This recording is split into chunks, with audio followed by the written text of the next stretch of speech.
Okay, friends, welcome. Thanks for being here. Happy to have you all here.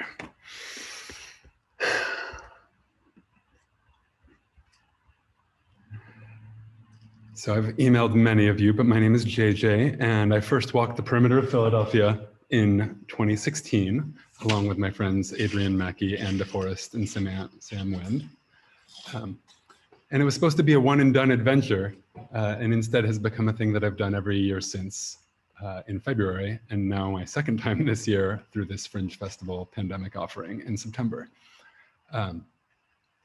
It's been exciting to find ways to invite other people to join in the walk, and I'm excited to have all of you along the way here. I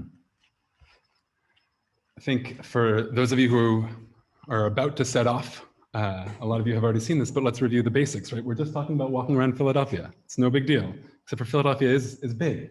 I am currently saying hello to you from over here in West Philly. And before I did this project, I thought I knew the city pretty well, but it turns out I knew a couple parts of these bits for the most part, maybe sometimes up to here. But Philadelphia is vast, and it includes Cobbs Creek on the west and City Avenue and the Schuylkill River and Northwestern Avenue and Stenton and Ivy Hill Road and Cheltenham Avenue, and goes up to Fox Chase along some rail lines here, and then Bustleton Avenue, and sometimes it follows Pine Road and sometimes it doesn't up this way, and then County Line Road, and takes a big old detour through the Pequessing Creek off the map here before our border going down the Delaware, all the way down the Delaware, around the Navy Yard, and across the airport, across a fraction of the airport, before coming up through the Hines Wildlife Refuge and coming back up Cobbs Creek to where I happen to start walking. But I think the thing to remember, of course, is that you can pick up anywhere you'd like to. And so for those of you who are just sitting out, I'm gonna share the guidelines again for anyone who's watching this later and interested in taking on this adventure, because it's great if you sign up through my website or do one of the facilitated versions of the walk that I'm offering, but the perimeter is there for you anytime. This is a thing that you can go do in another place in another city if you'd like. So here are the guidelines. Pick a starting point and plan your adventure. Start wherever you'd like and go in whatever direction and walk for however long you would like. The perimeter can be completed in non-contiguous chunks over months or years. You don't have to go a million hours a day and do it all in 1 week. Find your own route around the city, the one that suits you, knowing that it may differ from the paths taken by others. There's no one right path. If something is blocked, well, I'm going off of our list here. Stay as close to the border as possible within reason. Again, that'll vary for each person. Prioritize your safety and obey the law at all times. And if you encounter an obstacle, simply walk around it. That's that Roomba rule we talk about acting like a little robot vacuum cleaner and bouncing your way around your obstacles. Be open to finding beauty in unexpected places.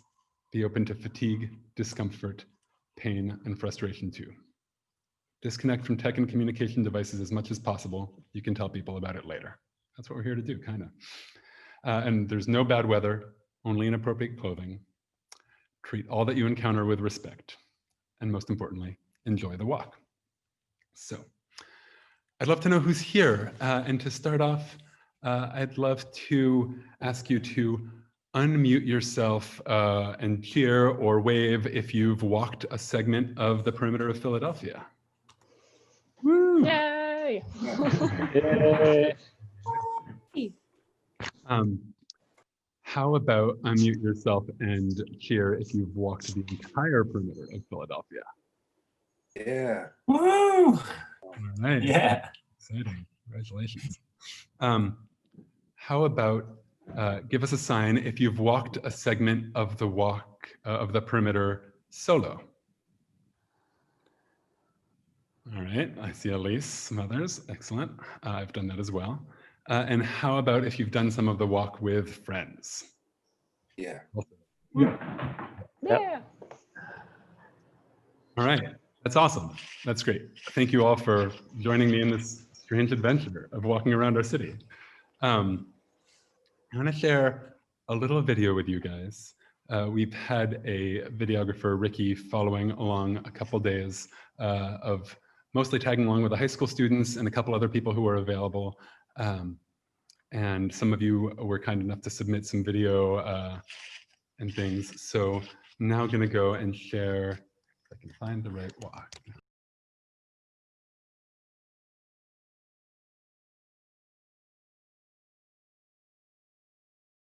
I always wanted to take a walk around the city, but this was a safe, sanctioned way to do it. It's a really simple exercise, just walking around in a circle, the place that you call home. To know it, to at least know where you are. It's such a simple thing. We did the walk all day, like as long as there was sunlight, we were walking. So I think for that reason, we were really absorbed in the walk. So this thoughtful, practical approach, it mirrored life in a lot of ways because it wasn't just an easy experience. It wasn't just a pleasant experience. It wasn't always a magical experience either. You get to be in contact with a lot of people on the way, and this might not be everybody's experience, but it was definitely our experience that pretty much every single person who we stopped to talk to for some reason or another was kind. I think the biggest challenge for me was walking in the midst of traffic. I don't like that at all, especially like expressway type traffic. And also another challenge is finding one's way. Like we don't want to trespass, but at the same time we want to stay true to walking the perimeter. I thought a lot about nature. I grew up in Philly. I had a friend when I was a kid who was half Lenape, and I used to go see him do his rituals down in Belmont Plateau. So I think a lot about what this land meant to people, maybe before it was the way we recognize it now. You can still see some of the majesty of the natural land. You know, the hills, the trees, the grass, the woods, the animals. We saw, lots and lots of deer, alive and dead. With reminders like that more constant in my life, I think my life can bear more fruit. So yeah, it's a good meditation. If more people doing it would make the perimeter more walkable, if not by any kind of like big government gestures to like change courses or anything, but just by like, like when you walk in the woods, paths are forged just by people treading on them often enough. Same thing with this. I hope you have a good experience. It's definitely doable. It's possible. I'm still here. I'm still, like I made it. And the fact that I'd even consider doing it again is a really powerful testament to what an interesting experience this is.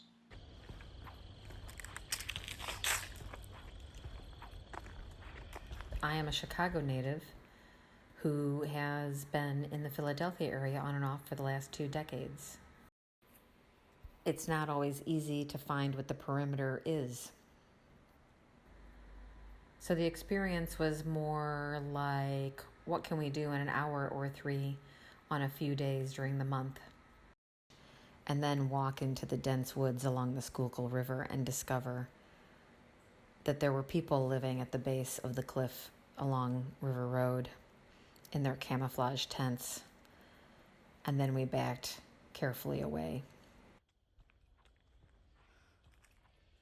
And seeing an ongoing record of people being involved in thinking about the edges of place and the people who walk there and the secret bridges linking golf courses to backyards and cemeteries, lots and lots of cemeteries all along the edge. We'd like to see this be done again when more of us can walk more freely, breathe more freely. Thank you so much for putting together all of the materials we needed to start to explore the edges and our place.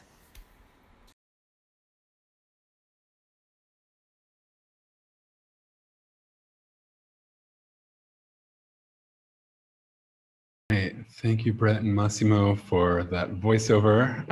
Thank you, Mike, and everyone else who submitted some bits of content there.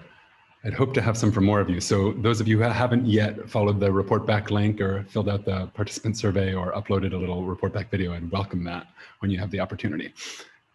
Or after you've done some more walking, if you're about to do some more.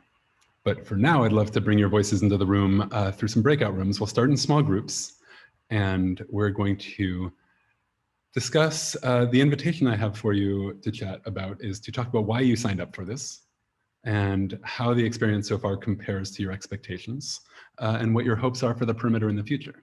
So without further ado, oh, and if you need ASL interpretation, please let us know in the chat because we're going to have, no, Kayla, we're gonna jump straight to the breakouts if they are ready.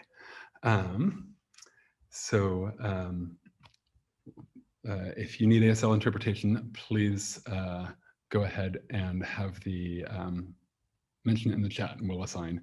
And Kayla, don't worry about the names, just get them started up and we'll jump to that. And thank you for your patience. We switched the order of things around and I didn't re-clarify that. So now we're setting up the breakout rooms. So Zoom stalling, Zoom stalling. Here we go. All right. Thank you guys. See you in the chat. Oh, hi, Chloe. Hi, Elise. Hi. Nice to see you. Oh, and hello, Megan. Welcome. And you'll have to unmute yourself, Elise and Megan, because we can't hear you. Great. Awesome. So why'd you sign up for this?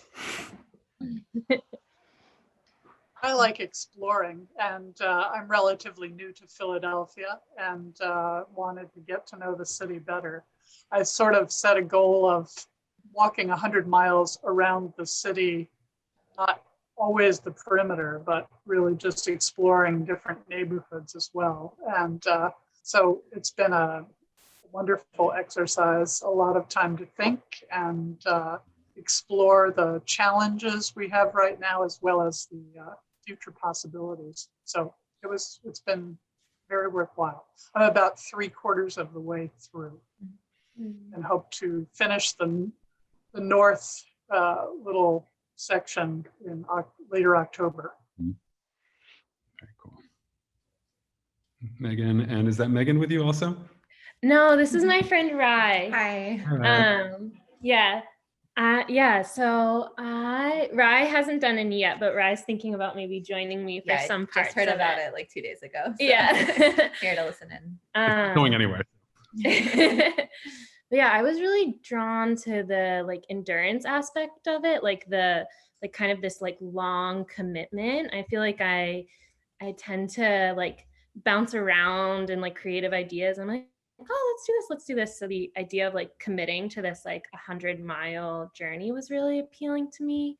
And Philadelphia is just such a big city and it spans like so many different kinds of ecosystems and neighborhoods. And I actually grew up here, but then like I've lived away for a while. So I feel like kind of we just moved back to Philly like a year and a half ago. So it's kind of like a getting to know Philly. And even in my so I've only done one day so far. I did like a pretty long day yesterday, and there was like some places from my childhood that I walked by. So it's already brought up a lot of like memories and thinking about society and stuff like that. Super cool. How about you? Yeah, I guess like mainly my reason is just curiosity. And yeah, I've seen a previous report back from JJ about like one of the walks that he's done. So I think that kind of drew my interest, and I haven't done like a huge portion of the walk yet. I did a segment back in February, and I did a segment yesterday. But yeah, I think I'm really interested in seeing kind of the areas that I'm really unfamiliar with.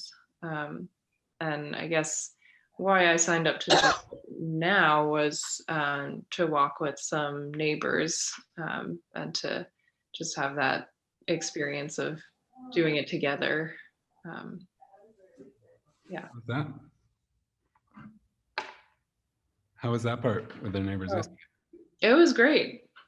Yeah, we started from like the beginning. So we went 61st in Baltimore to Overbrook Station. So we went up Cobb's Creek and around the golf courses and then along City Line Ave. That's a fun transition. Yeah. Yeah, from meandering and like following a natural body of water to completely straight line of pavement. Yeah. How about you, Megan? You said you also just walked yesterday?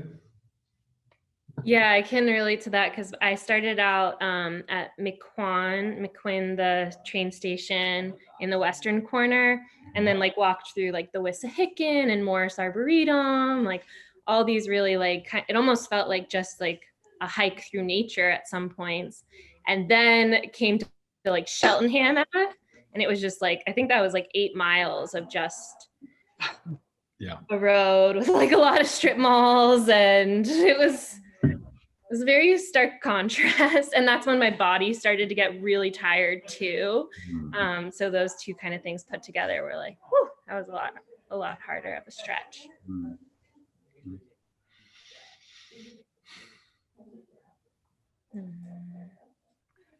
I have more questions for you guys, but I'm going to ask someone else to ask a question because otherwise I'm going to feel like I'm going to be I'm the host of the event, but right now I don't want to be taking up all the space. So I'm curious. I had hoped to enlist some friends to walk with me, but they all chickened out. And I figured, well, it's okay. I actually found it a more meditative experience, and I didn't feel pressured into keeping up with other people or dragging them along. And so, but in terms of your experience walking with other people, did you find everybody kept a similar pace, and were there complications involved with group walks that you can share?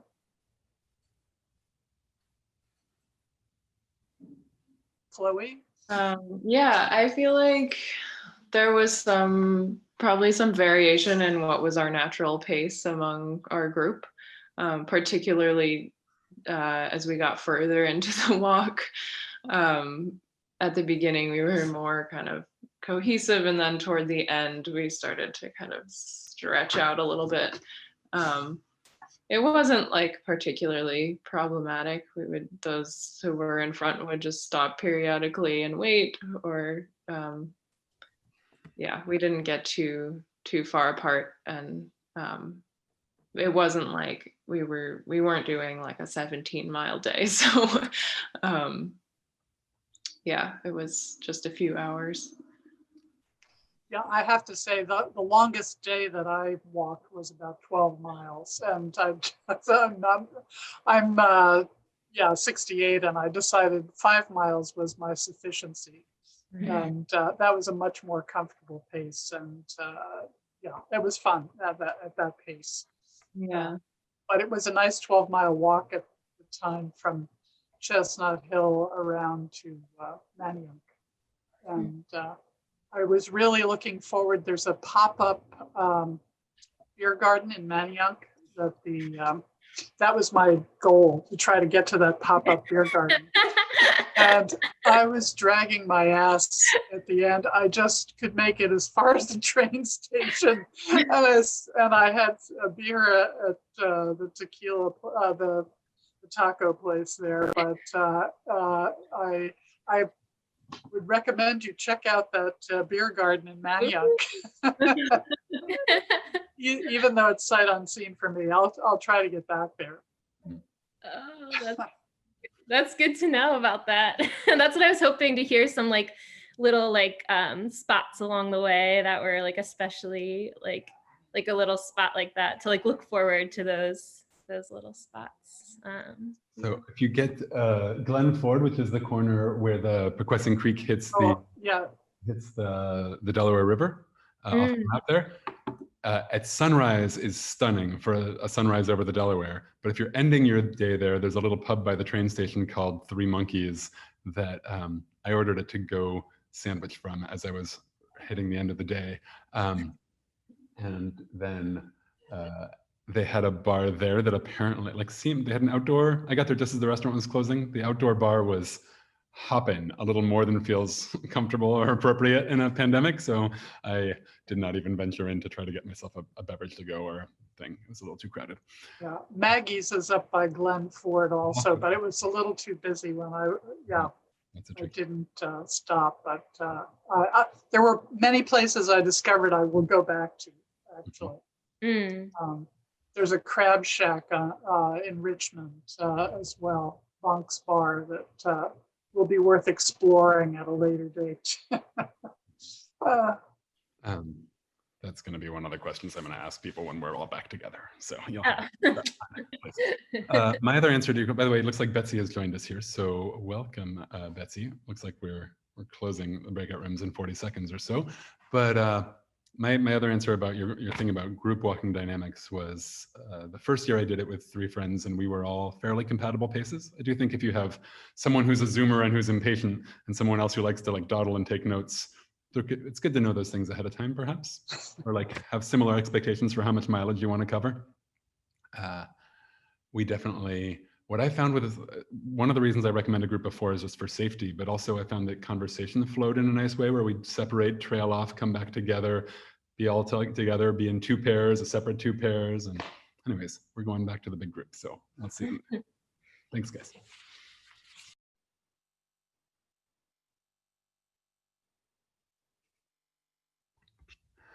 Thank you, everyone, and welcome back. We're now going to jump to some big group questions. And what I would love to do is ask if anyone out there has a story. There's a lot of stories to be told about this thing. But for starters, thanks, Kayla. Does anyone have a story about safety and risk? There's a lot to navigate in doing this thing. Did anyone encounter questions about that along the way? You can raise your hand or unmute yourself and jump in with a story if you've got one.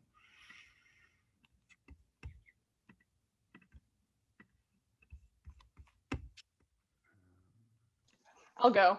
My name is Tess, she, her. I was in the video. I'm facilitating a group of homeschooled teenagers who are walking around the perimeter. We're at about 39 miles right now. We walk twice a week. We're right now at the tippy top of the Northeast. And on Thursday, day 6, we're having a great time. We've gotten through about 6.5 miles. We're like a 1/10 of a mile from where my group is meeting up with the other one. And we think like, oh, let's just go off this path and there's a fence here, but it's kind of trampled down. So obviously people have gone through it. We'll be able to get around it. Oh, there's another fence protecting some kind of a building. We won't go in there. And we found a great puddle with some great frogs and we're investigating. These young people love animals. So we've got like a long list going of all the animals we've encountered, which is like dead squirrels, alive squirrels, just hundreds of lanternflies, and these frogs. And then one of the participants says, someone's coming. Maybe we shouldn't be here. And I thought, you know what, you're right. I love the Roomba rule. I love within reason. I love the idea that this is not glory over safety. Like we don't have to like make every day some trespassing affair. So I said, okay, let's turn around. And as we're walking back over this fence, I step in just a bunch of yellow jackets, just a whole nest of them. And they swarm and I got stung 7 times as I'm like trying to get these kids across the fence, and one girl got stung once. And it was dramatic and bonding. Everyone's okay. You know, we're all right. I had a major reaction, but it wasn't deadly.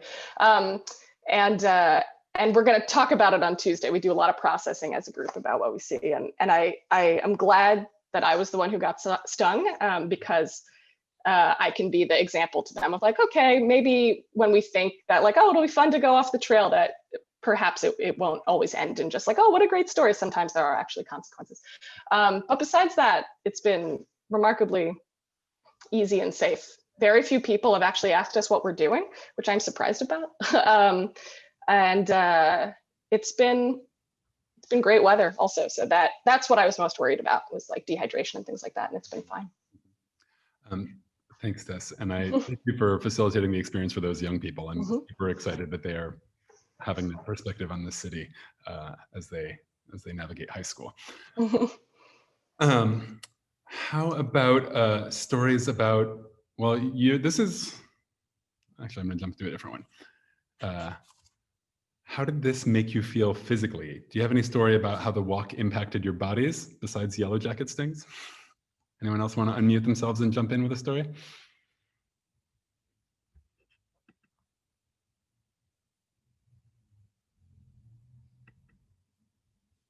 Right. Hey, I'm Mas, everybody. My feet.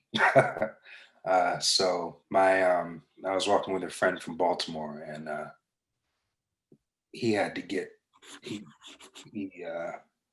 he had to throw out 2 pairs of shoes, and he had to buy new soles for. I didn't even know that CVS sold soles for shoes until this trip.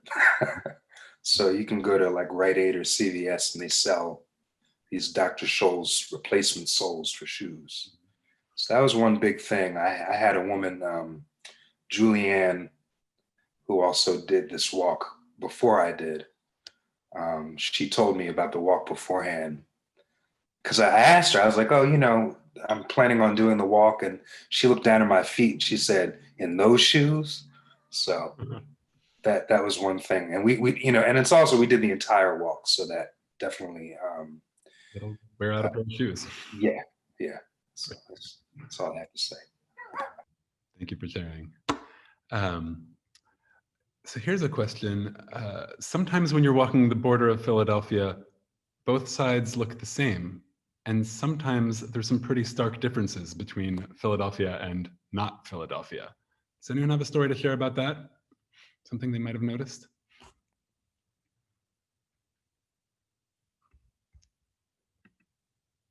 Elise, go for it.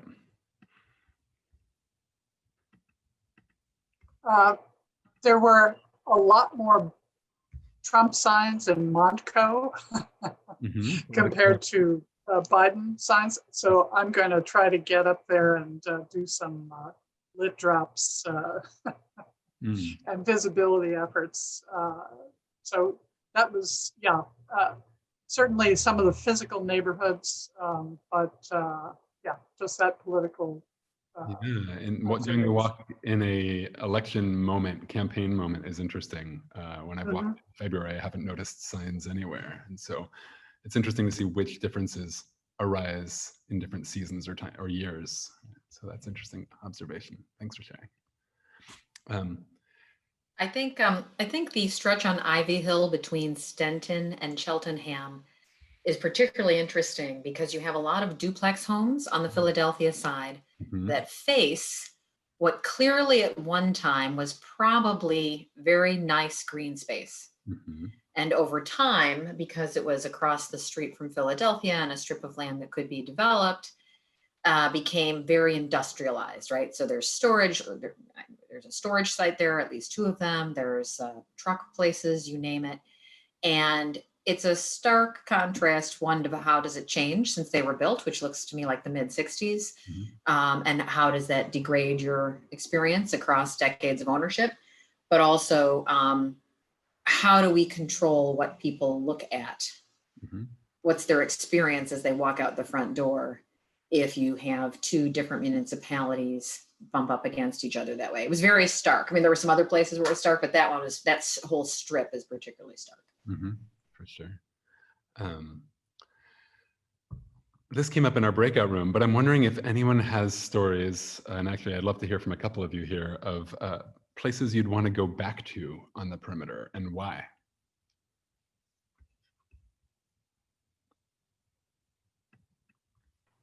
This is Cliff Schringer. I was fascinated by the Navy Yard.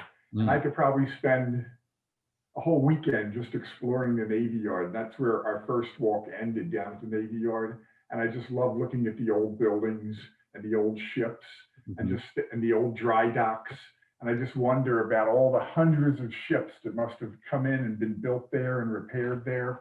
And so that's the one place I want to go again. And I haven't gotten there yet, but we're anticipating the next leg of our walk is going to be around the airport. And I love airplanes, so I can see doing a couple laps around the airport. Just a couple laps. Yeah. Are you doing the long way around the airport? I think we are. I think we're going to try that. And I think it's about a 10-mile walk around there, because some of my bicycle friends ride around the airport. But yeah, so I think, every place along the route has something interesting that I think I'm going to eventually want to return to. I mean, whether it's old buildings, old bridges, I love the history of Philadelphia. And whenever I see an old bridge or an old railroad track, I just wonder, about the history of it. And you know what? I do return to it because at night, wherever I ride my bike or walk, I go on the internet and I look up the history of where I was that day. And to me, that's what's fascinating. That's a fascinating. If this isn't just a walk around Philadelphia in its present state, if you want, it could be a walk around the history of Philadelphia, thanks to the internet. For sure. On Delaware Avenue, we were on a Pier 68. I don't know if anybody else walked on Pier 68. That was an old pier that was at the end of a sugar refinery. And ships came in with sugar from who knows where. And I just think about all and I looked up, I found photos from the 1920s of Pier 68. And it doesn't look like that today. It's just, that's what was fascinating. And having done this now 6 times, a thing that is fascinating to me is that I never get bored. There's constantly new discoveries. Hearing you talk about sugar makes me think about the Tasty Cake Factory, which I walked by on the west end of the Navy Yard. And this year there had been a sugar spill, like at the base of one of the silos. There was in the street was a pile of sugar, or at least white powder. I did go up and taste it to confirm it wasn't sugar. But the city's always evolving. There's always new construction. There's always something slowly deteriorating and something else being built. So I've not yet gotten bored doing this thing multiple times. You can see the history being made as we go. Does anyone else have a story about a place that they want to go back to that they're curious about? I mean, I definitely want to go back to Mount Moriah Cemetery. I'd never been there before. It's super cool, and we were only there for a little while, but yeah, it seems that it'd just be a great place to hang out and explore. So yeah.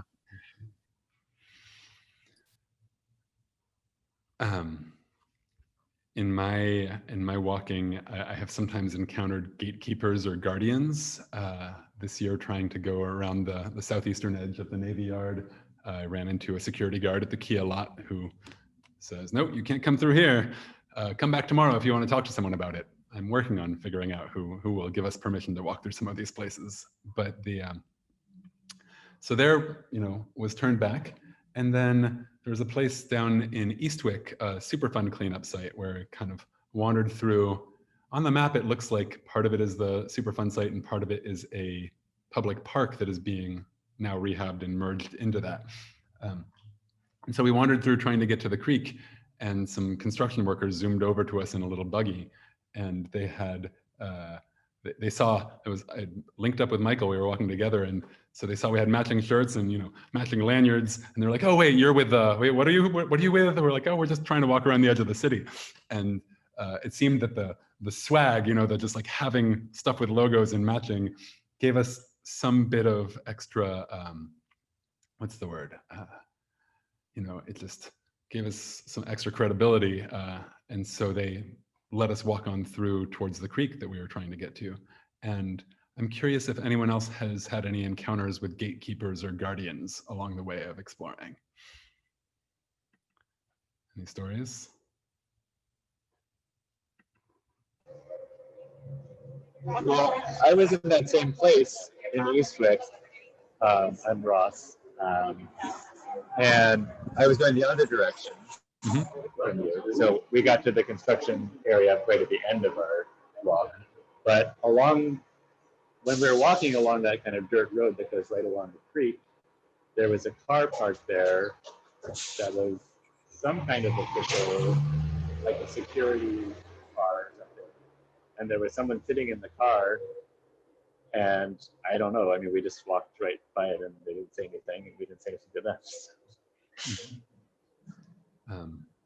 There's a, I think I've been really mindful of the first year that we did this as a group of 4 white people with a Knight Foundation, residency grant. The amount of privilege involved, walking in public space is not a thing that anyone should have to justify or need a particular privilege to do. It's very basic human activity, but it's a thing that that I'm mindful that,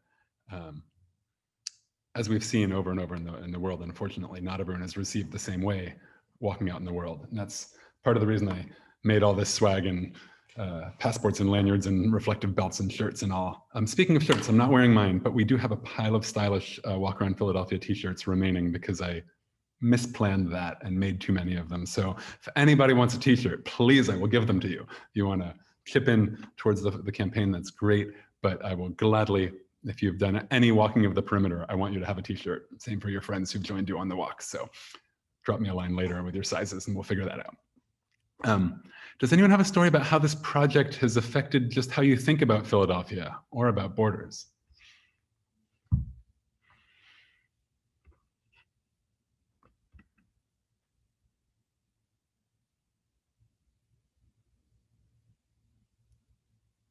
think Rocky might have a story. You see it from above also. I don't know. I don't know if I have a particular story. Were you thinking of something that I shared with you? No, I was just putting you on the spot awkwardly. Okay. Thank you for bearing with me on this process too. This is all a trial run. I've walked the perimeter 6 times now, but this is my first time in trying to facilitate a choose your own adventure, go on your own kind of process around it. This is also my first time facilitating this kind of thing on Zoom. So I'm grateful for all of you sort of being game to join this adventure. And that's also where those post-walk surveys will be great to sort of integrate feedback and help me figure out how to facilitate this experience for others next year and moving on. Does anyone here have a question for the group, for the broader group of walkers? Oh, Megan's got something, please. I have a thing to share and a question, actually. Great, both. Thinking of like the borders and the barriers, I saw a dead fox in the middle of the road. And it was like pretty emotional to like see it and be so close to it. And like, it seemed like it had just happened. And like, I could very clearly see it was a fox and everything. And I was just thinking about like wildlife corridors and just how like the cities are made for cars. They're not made for wildlife. They're not made for humans. Like there were times where I was feeling like really unsafe crossing like big highways, and it was like really like I was unsure where I was supposed to be. And then like kind of comparing that experience to like how I could only imagine like an animal would feel trying to like traverse space like that. I was thinking about it too, like I would cut through the Morris Arboretum, and similarly, like with the gatekeeping and the lanyard, like I was wearing my lanyard, so they were like, oh yeah, go right through. But we have deer resistant fencing everywhere, like good luck kind of getting out. And so I'm like walking and I did start to panic. I was like, I don't know if I'm gonna be able to like get through this fence. Like, am I gonna have to walk all around? And like, same thing, like, I'm like, what if I was a deer trapped in the Arboretum, like trying to get out? And just thinking of like human wildlife connections in that way. But my question for the group is, I heard a lot of people like, seems like going like off trail and off roads. I've only done one section so far, but I kind of just like have stuck to roads. Like I've just found like a road close enough to the border. How are you kind of navigating outside of roads, I guess? Like, how are you sticking to the perimeter without the roads? Yeah. So for me, Judy Space, there are a couple of things. It depends on who's with me and what their comfort level is, and also, well, how difficult is it? So, for instance, at least during my experience, when you got to the tippy end of the Manayunk part of the trail, where the actual border is, it's a cliff, right? And well, I'm not going to scale the cliff, right? That's not happening. So I picked the road that was closest to. But then, Cobb's Creek, we went along the creek, and some of it was kind of rough to clamber over the rocks. And yeah, there was a lot of trash sometimes and all of that, but you could, follow the creek. Then today I just got back, right, and hopped on the call. So I just got back. I did a section from Burholm Park to the tippy end at County Line Road. It was about, almost 11 miles. And there was a place where the border went through where the old bud plant was. And, so we're walking in the dirt and you couldn't get through. It was like all fenced, and I didn't feel comfortable going through somebody's backyard, like climbing over somebody's fence and going through their backyard. The houses were real close together. However, in the next phase, we found ourselves at there was a cemetery up there on Byberry Road. I forget the name of the cemetery.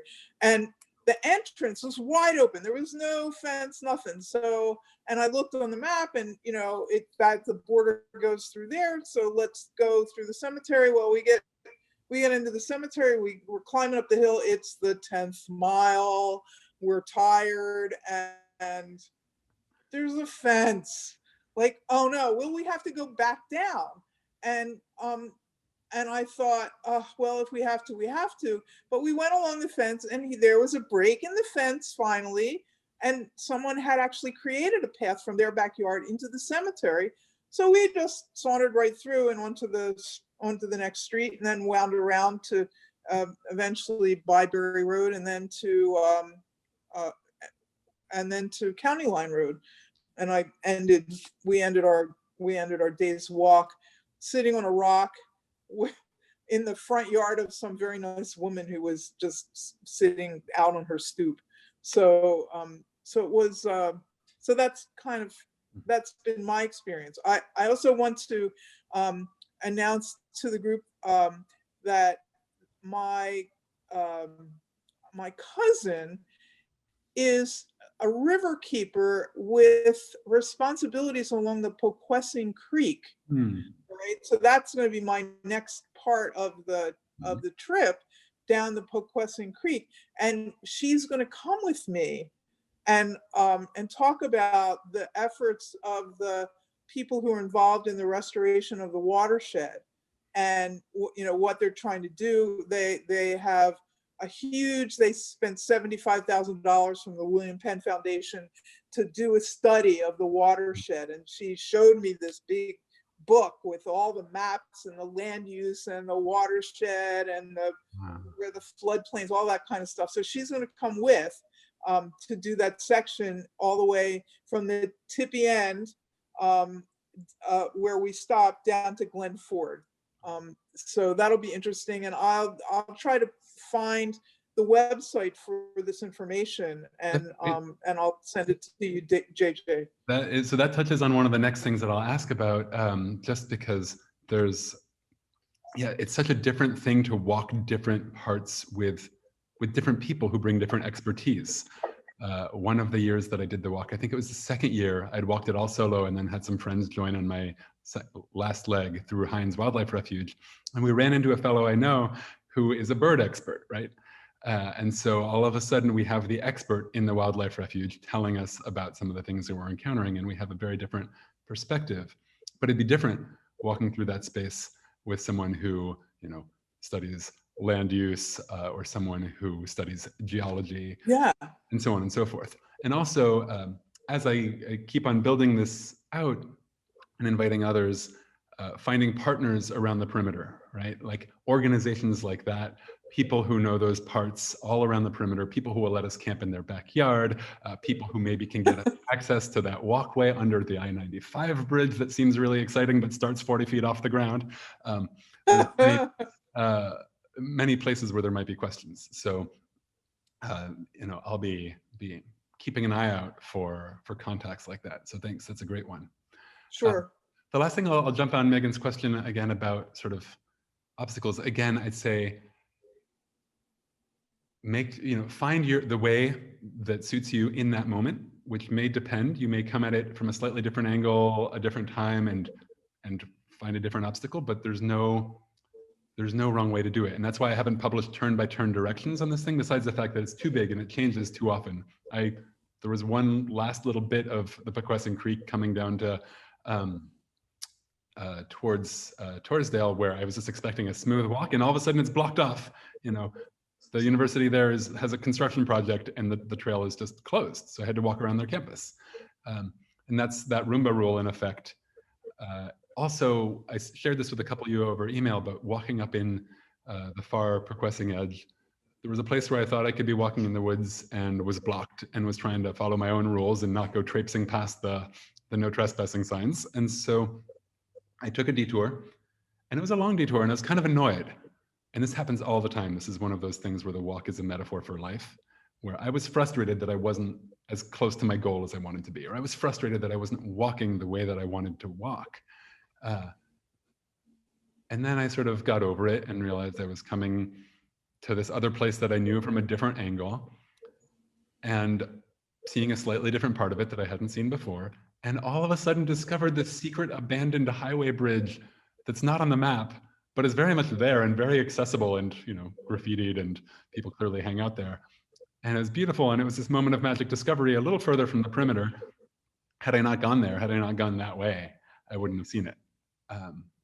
And there's so many different, and you can go detour in the Philadelphia side or the not Philadelphia side. Someone who's doing this walk this year is walking the Delaware River border on the New Jersey side, because they live in Camden. So they're starting off walking on that side. And that like blew my mind a little bit. It's like, whoa, you could walk around Philadelphia in New Jersey. Sure, like I zig outside of the city and other parts of the perimeter. So why not zig outside of the city on that side? There's no wrong way. So that's a thing that I've enjoyed. So I want to be mindful of time, because an hour flies by really quickly. And so I want to just sort of jump into talking a little bit about what's coming next, which is, well, first of all, from all of you here, can we hear who is going to be doing some more walking in the coming days, weeks, or months of the perimeter? Unmute yourself, give it a little wave or a little cheer. Yep. Cool. That is for you. We do have one more day of time with our videographer, Ricky, who's following mostly the high school students. But if you would be game, we're trying to get some footage of different people sharing this experience. So if you'd be game to have him tag along with you, shoot me a line with when and where you'll be walking. If you're game to have him come and intercept you. He's been just sort of following people with GPS, and it's been neat seeing him pop up along the way. That'd be great.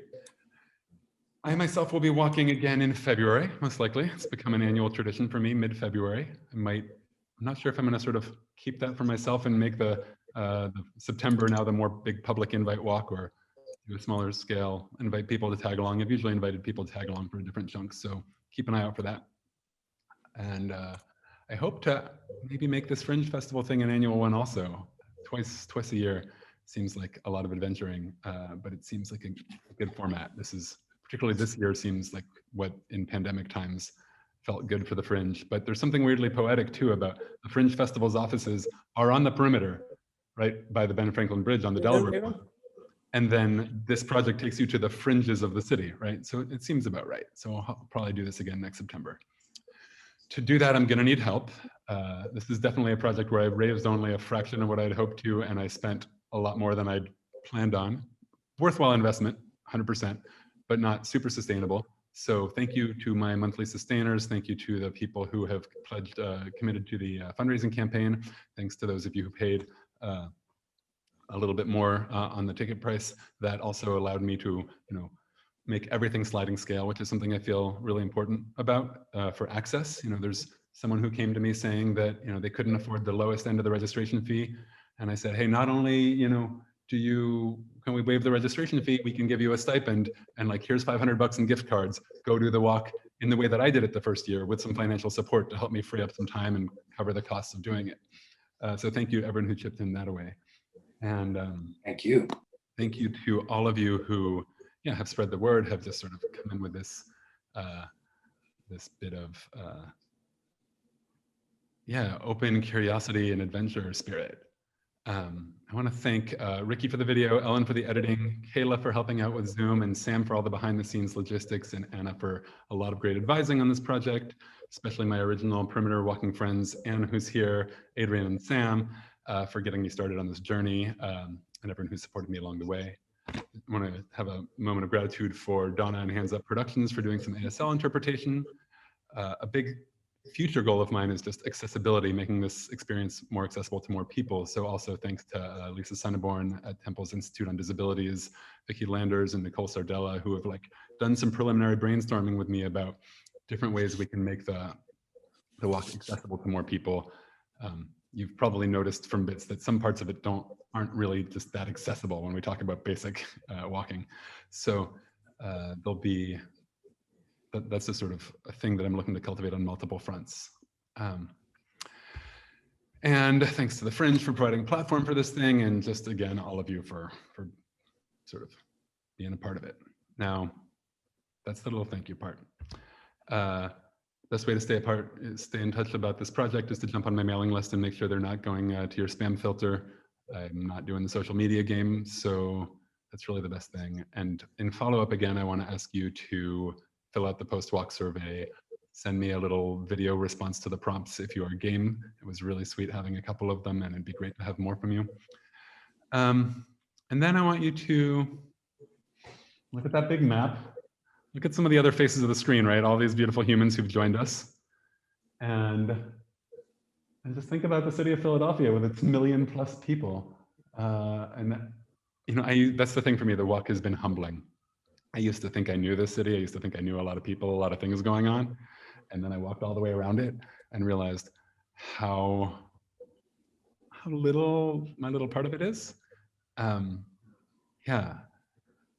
And all of us are walking it together every day in different ways. So, as Mas noticed in his reflections, the walk is a mirror for life. It has its challenges and its obstacles and moments of discomfort, alongside with moments of beauty and unexpected delight. There's always opportunities to help make the way easier for others along the way, and for us to learn from each other's journeys. So I'm grateful for all of you for your courage and curiosity and goodwill. And I wish you peace as you walk forth through the world, through whatever it brings next. And we're kind of officially done, but we'll stick around for Q&A, for lingering, for chatting. I want to respect the 5 o'clock for those of you who have to go, and I'd love to keep chatting with folks who want to keep chatting. I've been talking a lot, so I'll let you jump in with whatever feels right. Thank you again. Thank you, JJ, for real. Thank you, JJ. Yeah, thank you. Thank you so much. Thank you. JJ. Thank you, JJ. It was a lot of fun. Oh, so great. So great to have you here. Thanks, Maria. Thank you, Michael. And you can unmute yourself now, because there's only be a couple of us, and some folks are going to take off. So I'd be curious to hear more. And thank you again, Donna. I think you can be officially done interpreting, because I don't think anyone here is using ASL in this moment. So thank you again, Hands Up Productions, and you can welcome to everything. Best of luck. Take good care. Be well.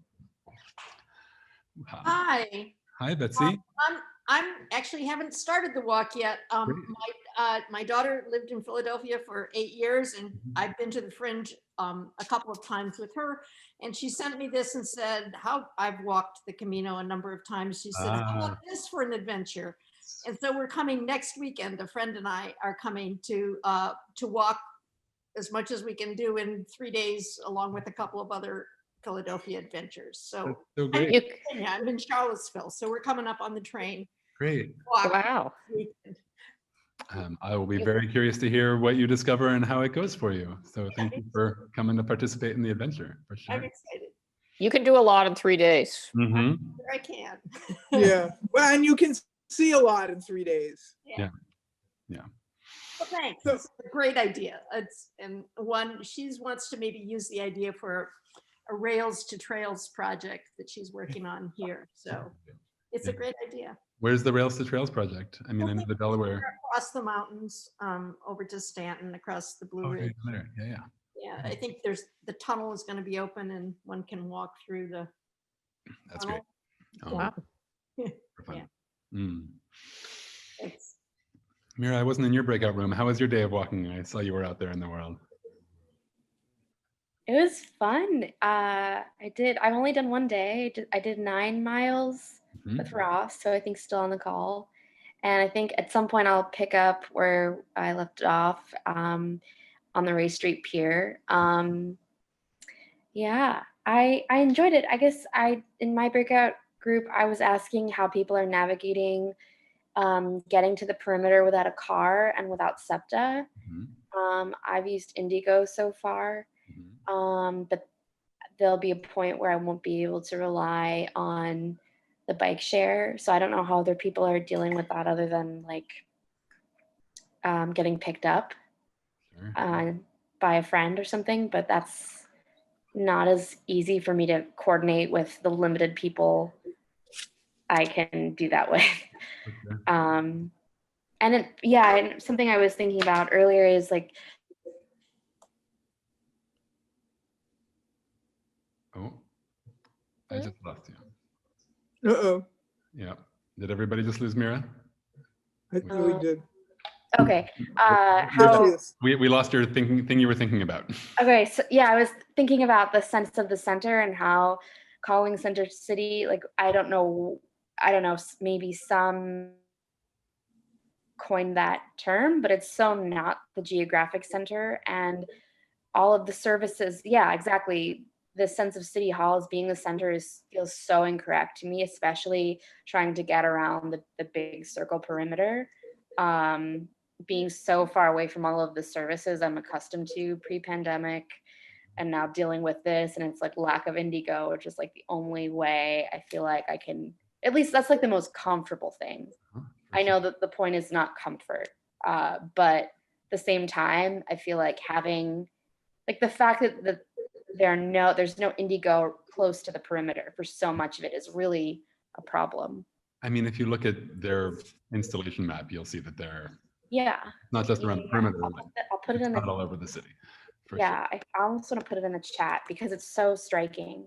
Yeah, and there's a lot of economic factors there, you know, and if you think about it as that's a bigger thing about transit and transit planning and equity, and I would love to see bike share actually across the city or along all of the full axes, like at least have stations up and down Broad, at least have stations all along Germantown Avenue, have a couple at the outskirts. Yeah, and because in Center City, or I guess I'll call it, I'm trying to come up with another term to recondition myself, but the density of those stations in, let's call it William Penn's grid, is like pretty high. I mean, they're in some neighborhoods, they're on every other corner. Sure. It's a tricky thing that. Did you get some thoughts from your people in your breakout room about logistics options in a pandemic, or do you want some extra thoughts from other people here, or?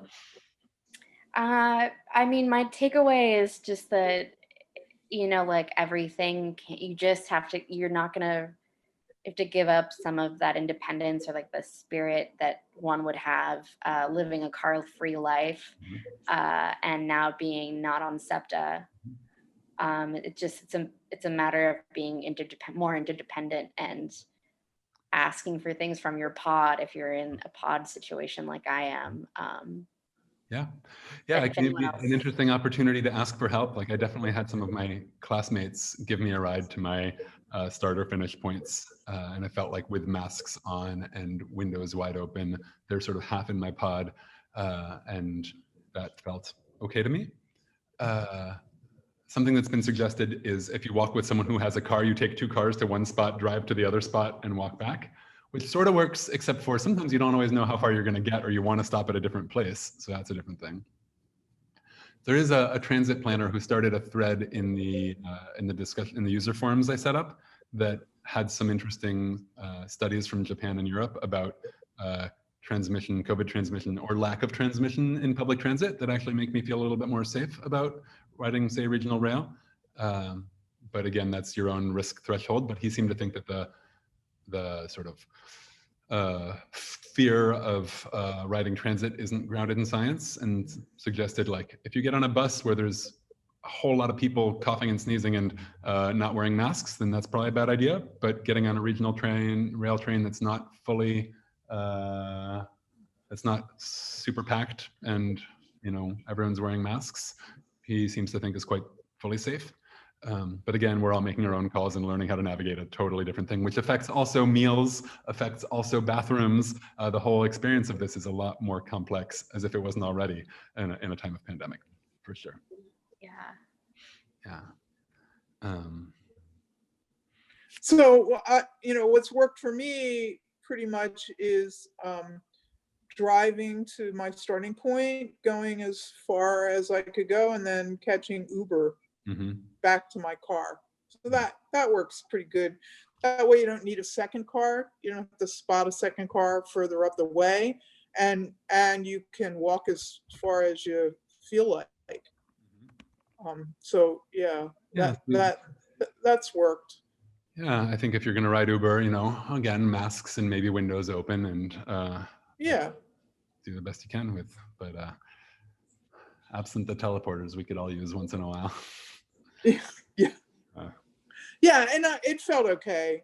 I wasn't, you know, my level of concern and paranoia is not that high.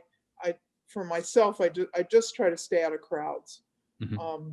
For the most part. I did have one wayfinding question about the Heinz Wildlife Refuge. They're saying it's closed. Is it really closed? I don't think so. It was closed for a while. Yeah. It just reopened. Oh yeah, Chloe knows. Awesome. Okay. There were definitely people there when I walked by. Okay. Good to know.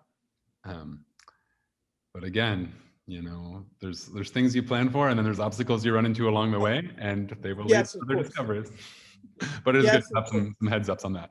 There was a place that I was expecting to not be able to pass that I've always walked.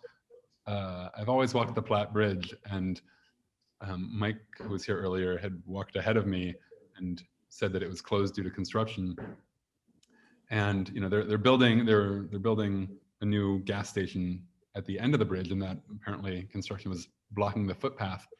But I got there on a Sunday and there was no work, and there was, you know, the site was wide open and there was no obstacles, and I walked on through. So good to know.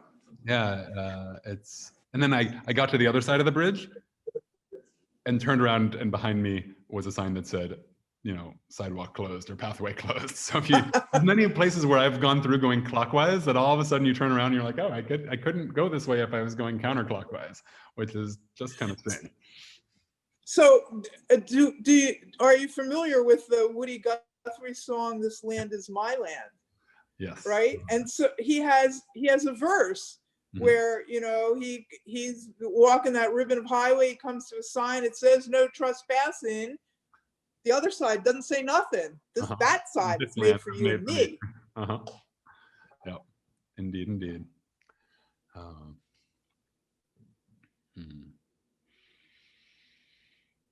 Matt and Sarah, Betsy, anything you want? Oh, Chloe's got a thing. What's going on?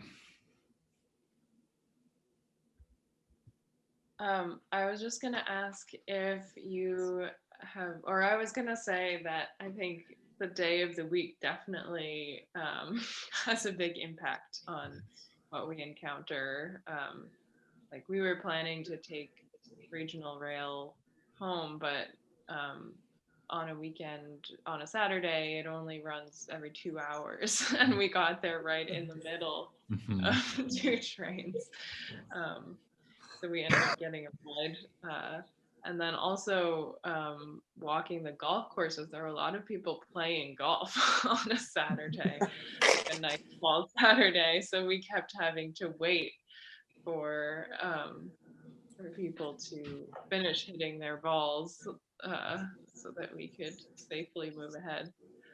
Yeah, that's a thing that I didn't run into. Did you walk through the Yeah, in February, we never see any golfers. But did you walk through that driving range? Because I've always been curious about because you kind of show up in that driving range through the woods, and were there like people like, yeah, so what was that like?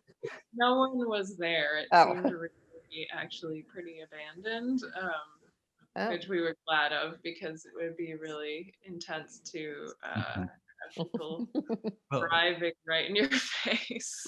When I walked through there, actually, it had apparently been used recently because someone was driving a little golf cart tractor with a machine that picks up the golf balls. So I got to see how that technology works, which is a strange piece of hardware that I'd never seen before. And there were also some surveyors out that were surveying the land, so that it wasn't actively being used at that moment, but clearly isn't totally non-used. So that's definitely a factor to pay attention. Yeah. I think we saw that cart. And yeah, we did notice that the golf courses are definitely used. They're just like a little bit janky looking. And I think that's just how it is. Yeah. It seemed like a very silly type of golf course. But we did see, actually, I shouldn't say it was totally empty when we got to the driving range because there were 2 extremely fat groundhogs.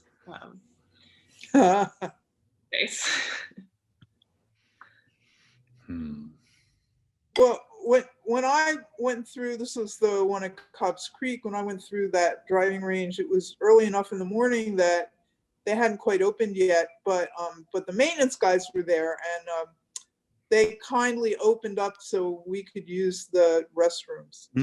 That's great. That's restrooms along the way are a precious resource.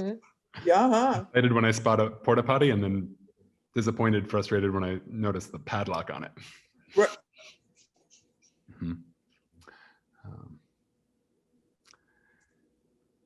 Rocky, Betsy, anything? Oh yeah, Betsy, what do you got for us? You're taking off? All right, bye Betsy. Thanks for joining. Have a great walk. Yeah. So Rocky, did you do more on this? Did you do more this fall? Yeah, I was with Chloe. We walked yesterday from Baltimore to Overbrook Station. I've just been listening to to new people's perspectives on the walk. It's been fascinating. But yeah, it was a fun, the golf course was probably the most interesting part, where you hear someone say 4 and you like look around, is it coming to us? And a couple times they did go right over our heads. It's like, wow, if his aim wasn't that good, that could have hit us. So that was pretty fun. Yeah. Well, thanks everybody. I'm going to sign off. All right, thank you. Yeah, me too. It's nice to see everyone. Yeah, great. Thank you for joining. Yeah, great to see you, Rocky. I haven't seen you since we left off, parted back in February. So it's really nice to see you. Good to see you too. And I'm glad you're doing more of the walk. And good to see you too, Chloe. Yeah, likewise. So bye. And of course, good to see you, JJ. You too. This was so fun to hear about. Yeah, thank you so much for joining. I will see you all in the neighborhood soon. Okay, bye-bye. Bye.